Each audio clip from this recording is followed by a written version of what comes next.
Hello and welcome to our ArtSplash podcast, where we have open and playful and also meaningful and thought-provoking conversations about art, creativity, life and spirituality. I'm Joy Fay. And I'm Eve Marie Whitson-Jones. And today we're very fortunate to have a very special guest with us, Chris Miller. Welcome, Chris, to our podcast. You are our first guest, and we're very honored to have you with us today. We are, yeah. Well, thank you. I thought I would just introduce you to our listeners and tell them a little bit about your background first, and then we'll launch into our conversation. So Chris is the author of The Spiritual Artist, which is a wonderful book. I've gone through it over a couple of times now, and every time I read it, I find something new and more relevant and interesting. You've got quite an interesting background as well, Chris. I think you were you managed a graphic design company or an advertising agency for many, many years. And then you launched into being a full-time artist. So that's quite the transition. And we do look forward to hearing about your journey and all the different things that you've learned along the way. So first of all, maybe you can just tell us a little bit about your book. So you published it in 2023, I believe, right? Yeah, I published it. I published an update in 2023, but I actually published the first edition in late 2021. Okay. And I wrote it during COVID. So it was, yes, one of those creative projects that came out of COVID. Yeah. Brilliant. And I don't know if either of you are familiar with morning pages. Yes, very much so. Yeah. So Joy, I actually did morning pages for many years. When I would go to Santa Fe once a year and take a 1-week retreat, which I highly recommend to all artists, is to give yourself that time away from life to just be creative. And during that time, I would write morning pages, and I did it for like eight years. Wow, fantastic! Yeah, I started with those with a book. This is years ago. I think it's called The Artist Within, and that's kind of started me off doing that kind of journaling every day. And I have to admit, I don't do it every day now, but I still do it.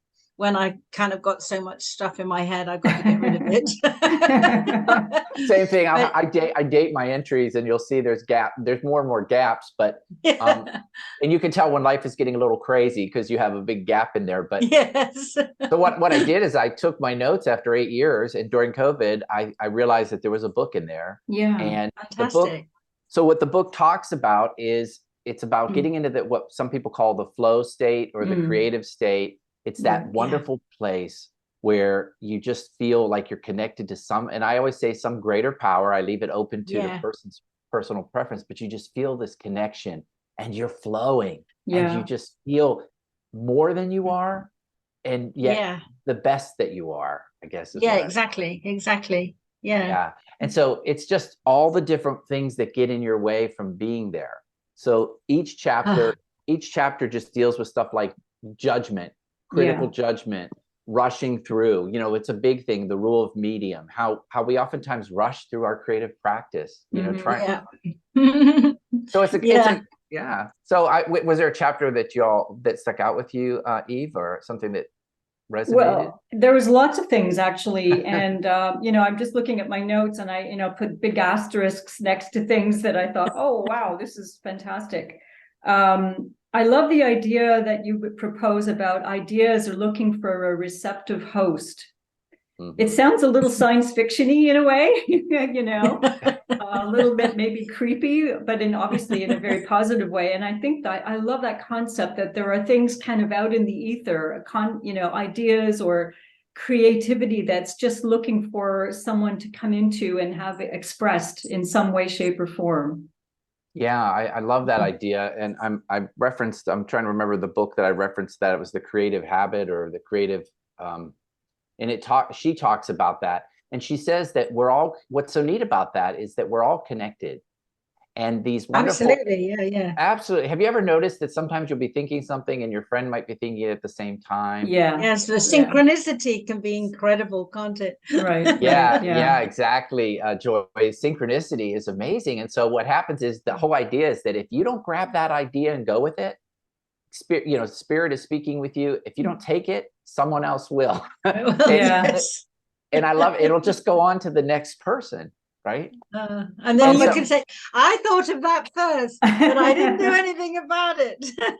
Yeah, that's exactly why. And what I would like to add to that that's really important is it will always be unique to you. I was going to say that. I was going to say, whether you get the idea or someone else gets it, if it's the same idea, it'll come out differently, won't it?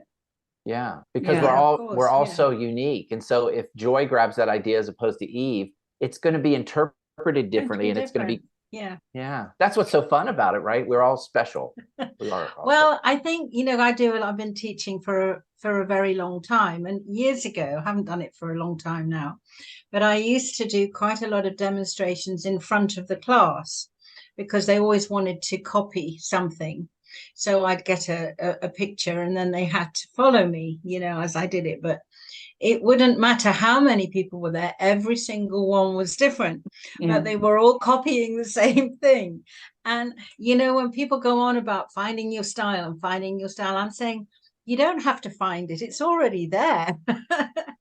You can't avoid it, actually, can you? You can't avoid it because we're all so unique and amazing. We don't need to go and find it out there, No, it's almost just remember look it. inside. Yeah. Yeah.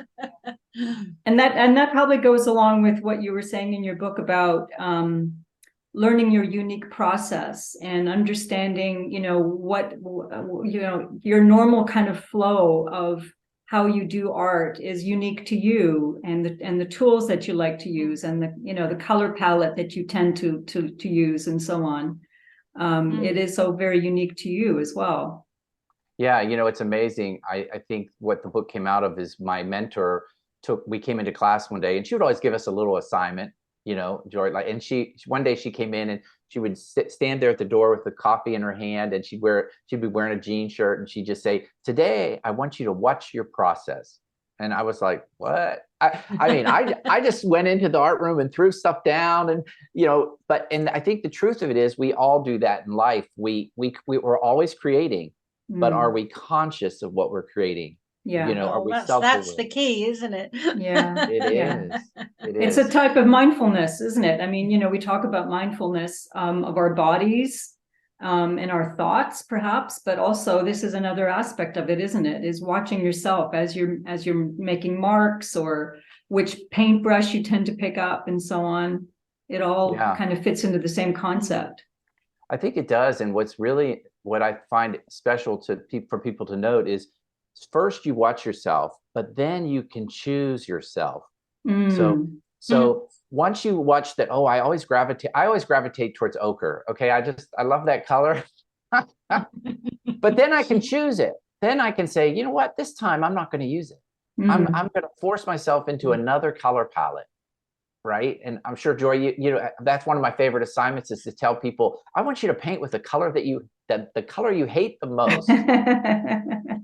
I've done a few of those. And it's really interesting. In fact, I have got a whole stack of paints that I haven't used for ages, and colors that I never use anymore. And I thought, you know what, I'm going to have a go with just focusing on those colors that I would never use, and just to see what might happen. So I'm kind of very into blues, and you can probably see behind me, I love blues and teals and orange and all that, but I'm not very good with reds and purples and mauve. I don't kind of use those colors, and it's kind of weird. It just doesn't resonate with me at all. So maybe I should dive into it to see why.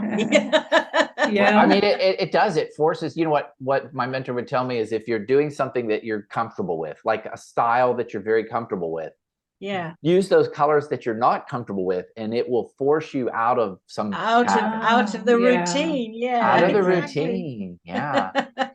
That's lovely. That's for lovely. sure. Well, I was looking at your website with your different collections, and they're very different, but they're lovely. I really, really enjoyed the strong colors and those. I mean, you've got one of the latest ones I see behind you. But those ones I can't remember the name that you called it. Was it beginning with G? Gas. Gaussian. It's Gaussian, like that's the it. soft, yeah. Yeah, and they're really, but it's interesting to me looking at them because you could still see that it was you, but in a completely different perspective. And I thought that was really nice.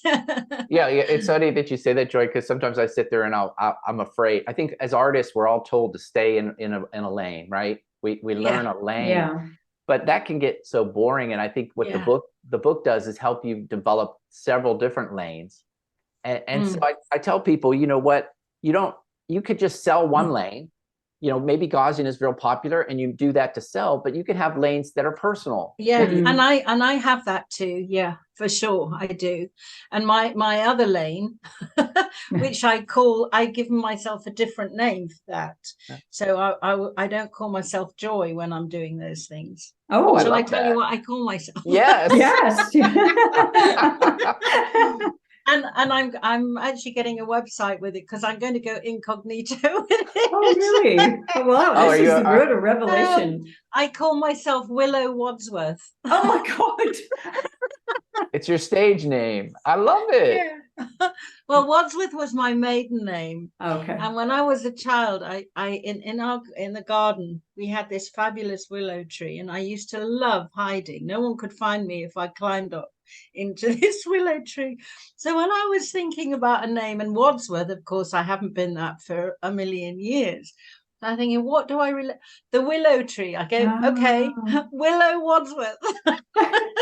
You know what? I think that's really, I love that idea. I love that idea of having So I'm going to have another website with these crazy paintings. Nobody will know that it's me. Here's a question for you. What do you think you're able to let out with the name Willow that you're not? Oh, yeah, good question. A huge amount of stuff. Reds and purples, right? Yeah. That's funny. Yeah. Well, I don't know if you find this, but because I'm teaching, I have to kind of stay. I don't have to, but there's a kind of a feeling that you have to stay within parameters because you're teaching. I can't be that kind of wild, crazy nutcase that I probably am when I'm actually, trying to teach somebody something, trying to be serious. It's difficult to go from that restraint to being crazy. It doesn't kind of work for me. I haven't found how I can connect it yet. I'm working on it. Have you got an alternate personality, Chris, as well? I don't know whether I don't think it's another personality. No. It's just to be free, and you talk a lot about that, don't you, Chris, really, of allowing yourself to be. And yeah, I think it's hard for me because of the structure of the teaching to stay to actually expand and go crazy. Maybe it's a wrong perception I have about that, but I do find that difficult. Well, it's funny, Joy, that you say that, because I think I come from the other side. I've always been very aware of coming up with the different looks. I call them different styles of my work. And so people ask me to teach them how to do it, and I don't want to. I'm like, I don't want to teach. Not that it's personal, but I don't want them to do exactly what I do. I want them to do what's native to them. Yeah. And I did do a video, and it went viral on a Semic drawing. It's on. Oh, yes. Yeah, I saw that one. Yeah. That's how I found you, actually. Oh, and isn't it funny? And people love that. So I'm trying to integrate more of a teaching modality into my consciousness philosophy. So I'm coming from the other direction. And I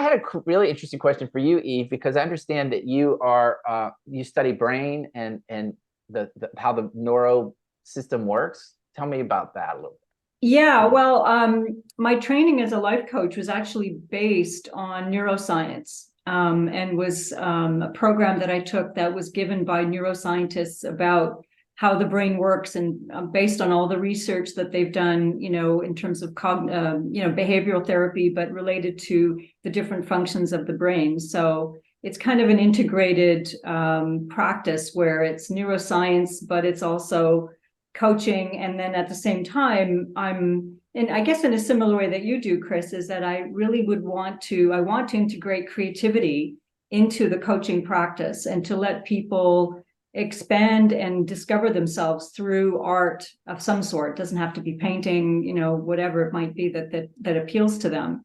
Because I think that that's where people get this block. They don't realize it kind of mirrors their belief about themselves in so many other ways. So someone who doesn't think they can draw or paint or whatever also probably doesn't think that they can do X, right? And so once you demonstrate to them by doing certain exercises, do you know Zentangle? Have you heard of Zentangle? Mm-hmm. Okay, yeah. So just by doing simple Zentangle exercises, it sort of opens up their eyes to, oh my gosh, just by using a few lines and following a few basic principles, I can produce something that looks really, really cool. And it kind of starts to break the walls down and open up their belief in themselves that they can be more than they thought they were. Well, I love neuroscience, and I've interviewed some people on my podcast about it. And usually what we talk about is creating new pathways. Yes, so exactly. The idea that your mind gets used to certain habits, maybe the habit is that I always chose the same color, ochre. Yeah. And so I have to get out of that pathway and try something new and create a new Chris, That's right. A new Chris. Yes. So I'm curious, when Joy said that she changed her name, that's a different way. How would that align with neuroscience? Is it the same idea? Changing your self-identity? Well, I suppose what it does is it allows her, sorry to talk about you in the third person, Joy. Psychoanalyze away. Yeah. We're going to analyze you, Joy. I'm going to add something else to the mix in a minute. Okay. Well, the way that I would see it is that it's a part of her brain or her personality that has opened up a door to alternate thought patterns that she feels confident and safe in exploring, given this other identity that she has created. The teacher hat. Yeah. And so she does have the pathway was always there, but she's opened a door to it, and she's put a different name on the door. Yeah. Oh, well, I put a different name on the door when I was, how old was I? 23. And I actually changed my name by default. So I wasn't christened Joy. Oh, really? Oh, okay. So I was actually behind the story here. Yeah, there's more to this than it goes way back. There's a whole book there, I can tell you, which has been started, but I'm not finished yet. I think I was 23, and I was christened Claire Louise. But I had an incredibly dominating mother, and all the time it was just battering the hell out of me. And I was in hospital for a long time, for about 4 months, and this nun used to come and visit me, and she used to talk to me about all kinds of interesting things. Not that I'm religious, but she was just the most wonderful woman. She was lovely. And she used to talk to me a lot about, being happy and finding it in yourself and da-di-da-di-da. Anyway, one morning I woke up and it was just like there in my head, call yourself Joy. Okay. I was going, what? What's going on? And it was just booming away. It wouldn't leave my mind. So I don't know, a few days later, I had a very, very good friend. And he used to come and visit me in the hospital. He was a lawyer. And I said, how do I change my name? And he's, what? So he said, well, are you serious? I said, yeah, I'm deadly serious. I want to change my name to Joy. So he said, well, I can get you the forms. So he got me all the forms that you fill in to register it by depot. So there on in, I was called Joy. And my mother had an epileptic fit. Yeah, I was going to say, yeah. She refused to call me Joy for a long, long time. My sister wouldn't call me that, but then, you know, it came more and more familiar and more of it. And now, you know, well, my mother's not here any longer, but I've been Joy longer than I was Claire Louise. Wow. You know, that's funny. I did the same thing when I was in high school. I was kind of picked on when I was younger, and I call it recreating myself, but I changed my name to CJ. CJ. Oh, yeah. And that's Okay. why my art name is CJ Miller. As an artist, you'll find Okay. my art. And so Yes. it literally, I changed my posture. It changed how I Yeah. walked. It changed how I approached life. I came in, I was CJ. I was more cool than Chris. Yes. Yeah. You know, so there Don't is mess some, with me. I imagine there's some psychology behind that, huh, Eve? Oh Yeah. yeah. Oh yeah, for sure. Yeah. For Well, sure. this is inspiring. Maybe I need to change my name too, so that I can now adapt a whole different way of seeing myself and doing art even, you know. I sometimes think that you do have to kind of put on this other persona, this other mask to sort of to kind of repress and suppress all those things that you don't, you know, that stop you, just so that you can be free to do something that, yeah, what the hell, why not play? Well, I think know? if we're going on the Yeah. spiritual route, you know, the spiritual route is to be as authentic as a person as we could possibly be, isn't it? I mean, to come from spirit, to come from our heart and soul, it kind of loses all the veneer of the outside, because we're coming from truth, really, I would say. And so I think if you have things hampering you, like, for example, with my situation with my very dominating mother, as soon as I kind of took on board this new identity, I could handle her completely differently. I stopped calling her mummy. I started calling her by her name. I got some inner strength that I hadn't got before.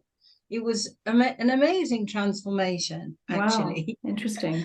And maybe you found the same thing, Chris, when you changed that. You found that a new confidence and energy and spirit. I did, and I just had an idea, because I love that you talked about intuition. If you sat down one time and tried to go back to your original name, I mean, just for one session, just one session, when you go into your studio and go back to your birth name and see what you paint. Yeah, that's interesting. Well, sometimes I do in my head have conversations with Claire. I'll say, okay, you know, now I'm, you know, 1,000 years older. It's kind of, you know, I have a different perspective on it altogether. But I, you know, by solving some of my issues, I can find myself having a conversation with that other person. But yeah, I think Claire, I think now would have probably more freedom than she ever had then. That would be for sure. Yeah, that would be interesting to see who she is. You know, to unpack who she is and what colors does Claire like. Well, what colors am I? Oh, God, you know, what was hidden underneath all that. It's interesting, isn't it, how you know, both of you, and I have too in my own life, gone through stages of breaking free of something, breaking out of some kind of a restriction. You know, you mentioned it in, you know, in your book, Chris, and some of the podcasts that I've listened to you, where you talk about that experience that you had in the art class, you know, that was so traumatizing. And then your removal of, you know, your from the church, from the, you know, the religion. So that would have been a very significant event for you as well. Yeah, it was. I mean, I don't know if you've read the book yet, Joy, but I was also Catholic, raised Catholic, and then when I was very, very spiritual, very religious when I was young, and then I started realizing that I was gay, and what they were saying up there during Sunday service wasn't approving of me, and perhaps that's why I changed to CJ. I mean, the whole thing was I was like a denial, and I was originally named after Saint Christopher. which is really, Okay. Yeah. CJ would step away from that. But I think that, you know, the more I talk to people, everybody, not just active artists, but everybody, we have these situations in our life that force us to grow and force us to like that contrast, and then and how do we react to it, you know? Well, It's all exactly. about So how- what was the trigger for you to go from your business into art? What was kind of the defining moment where you thought, okay, enough of this, I'm going to go into my painting? That's a good question. So there were two. I actually started transitioning my business into an art festival, and I was doing art festivals when COVID hit, and I would support, and I had like 85 different artists from different disciplines, some people doing mosaic, clay, stained glass, and I did these big festivals. Well, COVID hit, and it just shut me down. And I kind of went through a little depression, I guess. You know, they call it the dark night of the soul. The soul. Yeah. You heard that term? I know that feeling. and I took a corporate job for about 16 months. I worked at a corporate job, which I hadn't done in 25 years. I worked for someone else. Oh my gosh, it made me miserable. I bet. All the things you see in the movies, you know, sitting at the board table while everybody just yes, sir, the boss. And I was so unhappy. I started getting physically sick. And I think I literally needed that to say, Chris, you have what you need, go out and do it. Yeah. And I think we all do. That's a very strong line in the book. We have what's called your creative DNA. We have it, and I like to term it, I use this term called intelligence of being. I don't know if you've gotten to that chapter.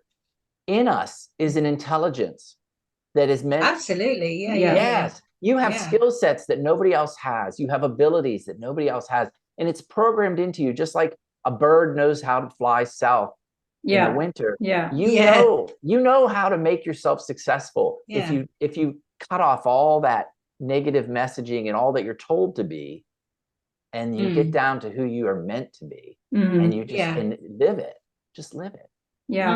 And it's interesting, Joy, maybe changing your name is a way that you're going to live more who you are. You know, even more. Yeah, I'm running out of time. I've got to get on with it. We all feel that way. I kind of got a benchmark in my mind of like, well, I've got maybe 15 or 20 years to sort it out. I always tack on the end of that 15 or more. Or more. Yeah. Don't limit it. Yeah.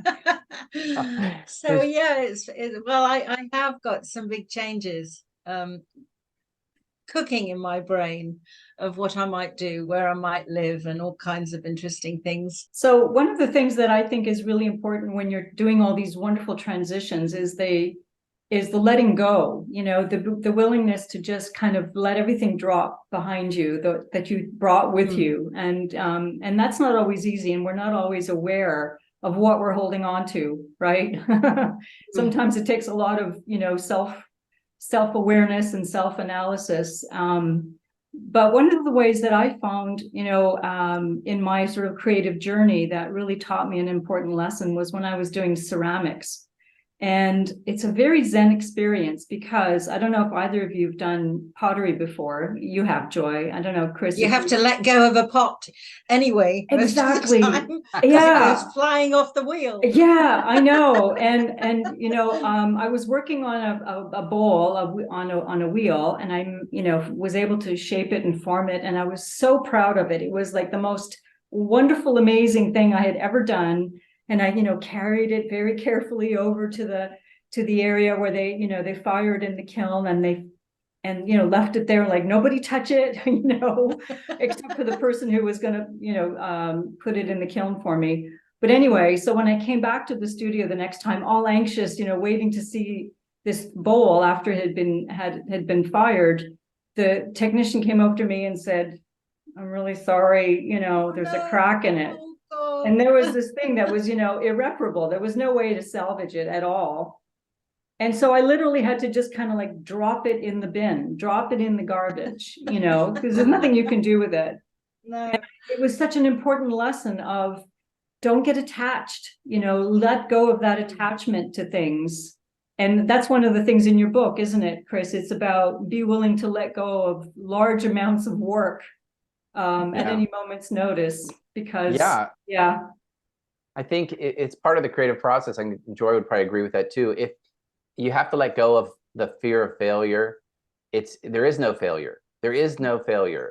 There's always an opportunity to redo and change what you're doing.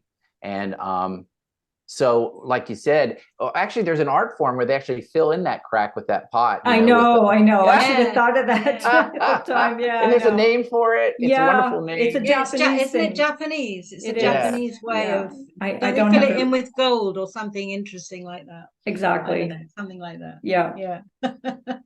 Are you a fan of Wayne Dyer? I know he's not around. Oh yeah. I think sorry. One of his wonderful stories was of him moving and leaving everything behind and starting again. And that story stayed with me. Well, stays with me because that's a real letting go. I don't know how on earth he managed that, but anyway. I think it's amazing. I was really saddened when he passed because he was such a light, you know. And I adored him. I did. And you know what, it's interesting because I thought, well, why would God take him away? And then I started thinking, well, that's the assumption that he's taken away. You know, it was a reflection of my beliefs about death, right? And that we all have this fear of death, or that it's the end, but what if it's just the beginning? You know? And he went on to do he's doing other great things right now. But he also leaves a huge amount of knowledge with us to process. I mean, you know, I still listen to some of his stuff, and I feel, you know, it's kind of means more somehow that he's actually not here physically any longer, because it's like when I get the feeling of listening to him, it's like he's around telling me, right, you know, bloody well listen to that. Sometimes I'll listen, you know, I've learned to listen to that voice inside my head, like the voice that's telling you to try new things, and also that voice that tells me to try a different color, or when I'm painting, it just tells me what to do. But I also, sometimes it's a fun thing to try, if you have someone like that you really love, is to ask in your head, Wayne, what should I do here? Oh, yeah. Okay. Yeah. You know, what would you do? What would you do, Wayne? Right? Paint a butterfly. You remember that lovely story you told about the butterfly? Yeah, his you know. Friend. Oh, yeah. So we'll all be doing. We all need to write books, don't we? Yeah. So we can leave it behind. So somebody in 25 or 30 or 50 years time can say, you know what, Chris, you're still here with me. It's funny that you say that. When I wrote the book, one of the things that really resonated with me is I would learn a lesson and then I'd forget it, you know, and then sure enough, a year later, I'd be judging someone or judging what I'm working on, you know, like you're painting, and I was go back and read chapter 6, you know. And it's for me, writing a book it's a great thing for anybody to do. It's like you're writing your own directions for life. And how you get through it. Yeah, exactly. You know? I mean, I've written a book on painting, not a long book, but on how to, for a beginner really, how to start and what to do and how to do it and da-di-da, you know, very, it's not a great long, you know, read novel. But I would love to, if I could find a ghostwriter. Well, they have AI now. You have AI. So. I was going to say, yeah. Well, yeah, but it's such a complicated story. I don't know. I'll have to find a way of doing it before I pop my clogs, I think. What we're doing here today is there for the rest of, you know, the time where people will still watch YouTube videos until some other technology comes along, and so, you know, YouTube is no longer a thing. But, you know, here we are for anyone to look at, you know, 50 years from now or more, who knows? Who knows? Yeah. Well, you know, when we look back at our YouTube channel, I think I started mine years ago, and I didn't really know anything about it. And sometimes I might just go back and look at some of the things that I did back then, and it's horrifying. No. Yeah. So hopefully I've improved slightly since then. Well, it's amazing because I'm a big follower, if you like, of Ram Dass. He's my guru, Your go-to. my go-to guru. And I just think, there are so many recordings of him and some videos of him talking, back in the 60s and 70s. And I thank God that someone had the foresight to do this, to record him and to capture all of his talks, not all of them, but a lot of his talks for posterity, because they're so relevant today, as relevant as they were then, and so meaningful and so inspiring. I love to listen to him, every time I get a chance to. So yeah, it's a pity that Buddha and Jesus didn't have YouTube. Yeah, right. We might have got a few things a bit straiter with all the misinterpretations of both of them. Yeah. They'd say, no, I didn't really mean that. No, you got it all wrong. You got it all wrong. That's why I think it's really important to always be able to check in with yourself. You go within and look for those answers, because there's all sorts of information out there, and you have to sit down quietly. And like you said, Eve, you can do meditation or whatever, but you check in with yourself on how you feel about something. Yeah, it is so important. Yeah. So, and so now, what's next for you, Chris? Are you writing another book, or are you working on a show? I am working on a show. I'm working on a solo show here in Dallas, and it's going to open on August 30th. I'm really excited about it. It's called Emotional Roller Coaster. Oh, right. Yes. Oh, wow. Yes. But it's a show based on emotions. And each painting in the show, and they're this size, like the one behind me.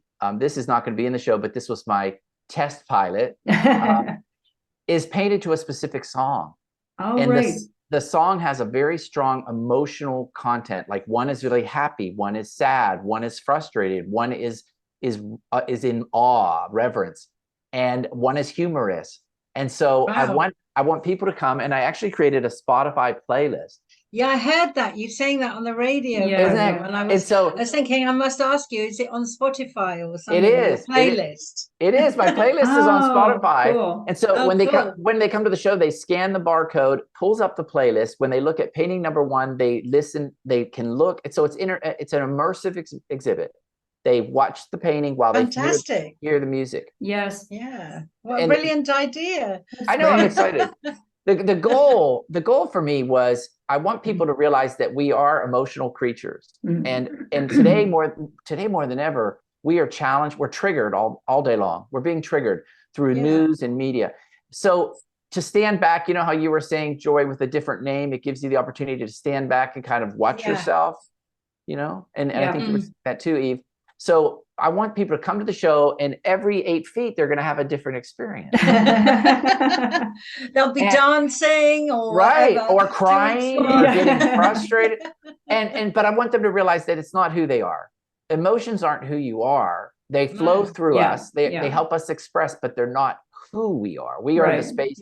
And Eckhart Tolle would say this: we're the space behind the emotion. Yeah. Watch. With the big pain body looming over us. So exactly. You've read Eckhart Tolle, with pain body issues as well. And sometimes emotions are just triggered by pain body, oftentimes. And so don't take them too personal, right? Yeah. I was going to share one thing with you, Joy. One of the things I do is I call it the little Chris. So I'll say, little Chris is frustrated right now. Okay. That's a cool way. Little Chris is mad at that person driving in front of him. And so it gives me distance. It gives me distance to get through the day. And then it's also good when I paint. So if I'm painting and I get frustrated, little Chris is feeling insecure right now, or little Chris doesn't think he's worthy of painting right now. That's a really good mantra to have, actually. Yeah. It is, because when you get that distance, then you can say, okay, maybe I need to leave the studio, or maybe I just ignore little Chris right now, And Yeah. I stay in that higher space, that loving, the space of love, the channel of love and acceptance. And I just let myself go and just let go of all that fear and the worry and the judgment, all those Wonderful. things. That's cool. I like that's a that great idea. Yeah. You can have a separate and Chris that, and for that every emotion. must do something to our brains. Yeah. It must do something to our brain. So it's probably the Yeah. same theory, right, Eve? I mean, same theory as giving yourself a different name, I guess. Yeah, exactly. And not doing that association between, as you say, you aren't that emotion. You're experiencing that emotion, but that's not who you are.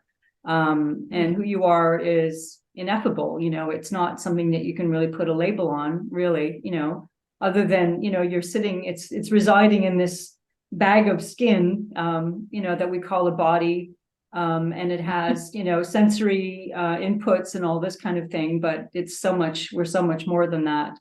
And the challenge is to let, that other part of us that's connected to come through, and to really feel that flow, like that creative flow, to go from wherever it's coming from through to your eyes and your fingers and whatever you're using to create your art with, and extend it into the paintbrush, even, if you like, Yeah. Yeah. I was gonna say, Eve, one thing you said earlier that you should be aware of is we all communicate differently. And I would say that you're kinesthetic, since you like pottery.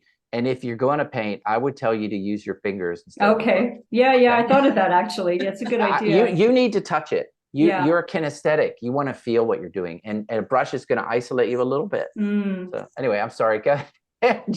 No, I was just going to say that my mentor used to say to me, you have to use the words, let it happen. Forget everything else, just let it happen. If you let it happen, what happens? And you don't know. You really don't know. You just allow the thing to go.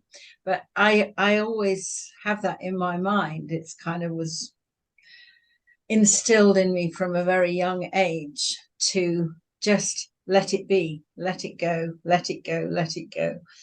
But it is very hard, I think, the older we get, to get attached to our story. If we're not careful, we let all the other stuff climb on top. That's what I think is so interesting about what you've been writing in your book, because it allows us to think about letting go of the story. But so many people are attached to their story and their what happened rather than now, because the story was then. This is a new story. There's a new one every moment, if you like. I was going to say the same thing. Every moment, every minute, every moment. Yeah. Well, That's it is, lovely. the foundation to the Buddhist philosophy is, the attachment is what causes suffering, right? By being attached to things, then you create this relationship and this dependence and this need to have this connection, and whatever happens, it could be a relationship with somebody else, or it could be an object, or like me and my bowl.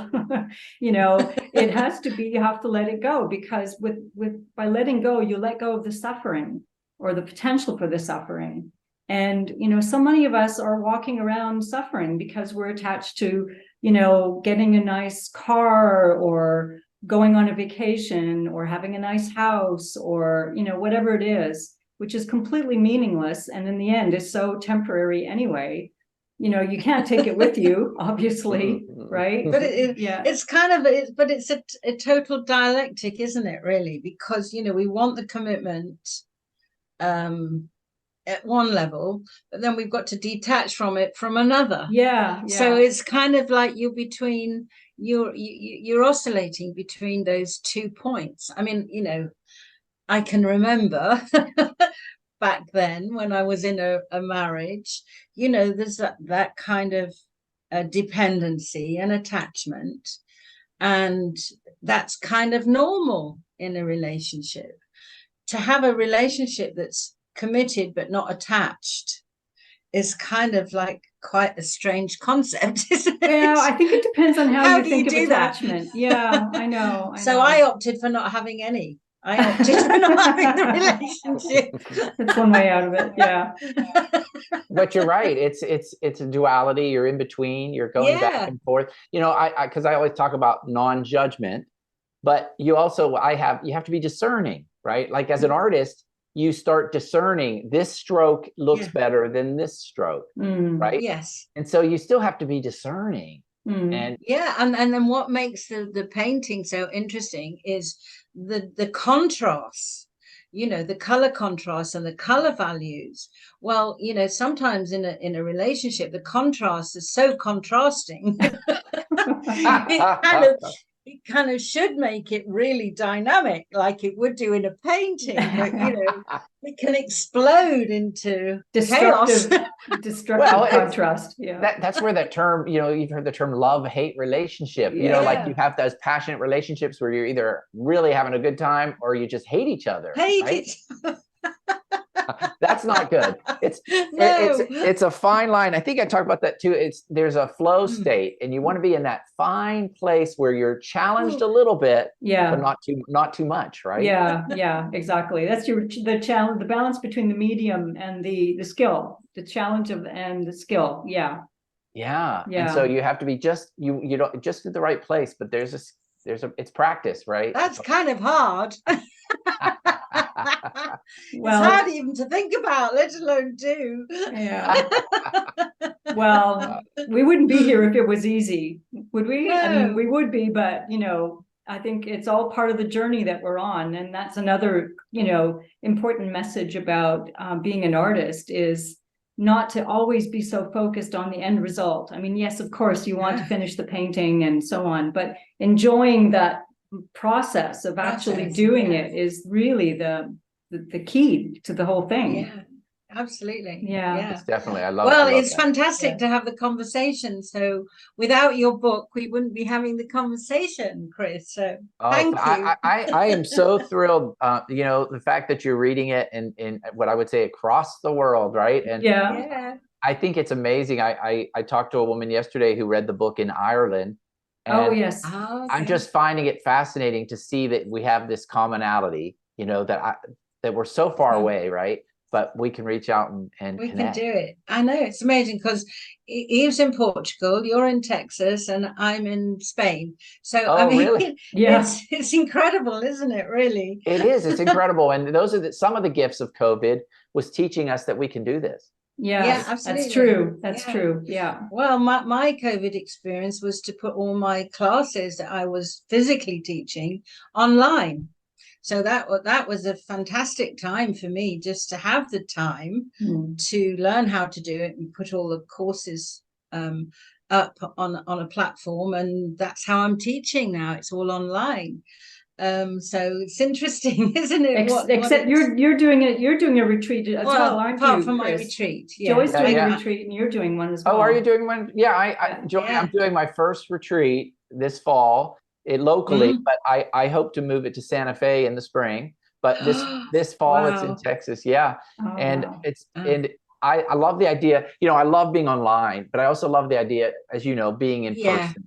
Right. Yeah. I have to say I'm excited about it, and it's nice to have that. It's nice to be. I want to develop it. It's quite small. This first one, again, it's the first one, but you know, dip my toes in the water and then learn for the next time. And it's great working with people. You get so much energy, and you know, you can work in such a different way, obviously, when you're working physically with people. That's true. You know, when I would go to Santa Fe and take classes years ago, you always learn something new, right? You watch someone using a different brush or have a new tool, or they're using a different kind of paint, and you're like, wow. I have this wonderful fantasy about Santa Fe. I think one day I'll be able to go. Well, you see, now you have a reason to go, Joy. Yes. I'll see if I can come to your retreat, Chris. That would be wonderful. That would be wonderful. That'd be great.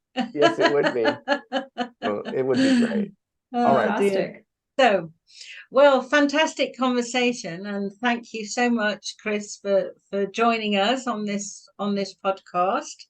We're going to share it to all our lovely people, and hopefully you'll get even more book sales. Thank you. That would be great. I appreciate it. I love it. Like I said, I love reaching out and finding all this commonality and in consciousness and self-awareness. It's important. It is, for sure. Absolutely. Yeah. And I feel, having the conversation, because you can't have this conversation very often. No, not normally, not with, I wouldn't say normal people, but you know what I mean? It's kind of like, you have to be focused in a certain way to be able to express yourself in this way. Yeah. So I think it's great that, your book obviously provokes that conversation, which is wonderful. Yes. So thank you. Thank you very much. I appreciate it. It was so wonderful chatting with y'all. Yeah. All great. right. Well, all the best on your exhibit, your show coming up at the end of the month. And hopefully we get to see some pictures of it online. Oh, yeah. Yeah. Okay. Wonderful. So yes, thank you again, Chris. And we look forward to seeing, your show, and we'll continue to listen to your podcast as well. And let's keep in touch. I appreciate Let's definitely keep in touch. That would be cool. I will post some pictures of the show on my YouTube channel, and where I describe the paintings and some of the concepts that went behind them. So you'll have to take some. You'll have to take some pictures or film some of the people dancing to the music in front of your pictures. That's a good idea. Yeah, exactly. That would be cool. I'll tell you what, Joy, you come on over to Dallas. We want to see you. That's a great idea. Okay. All right. Well, y'all have a great day. Okay. Thank you very much. Okay. Thank Bye-bye. you. All right. Bye. Lots of love. Thank you. Bye. Bye.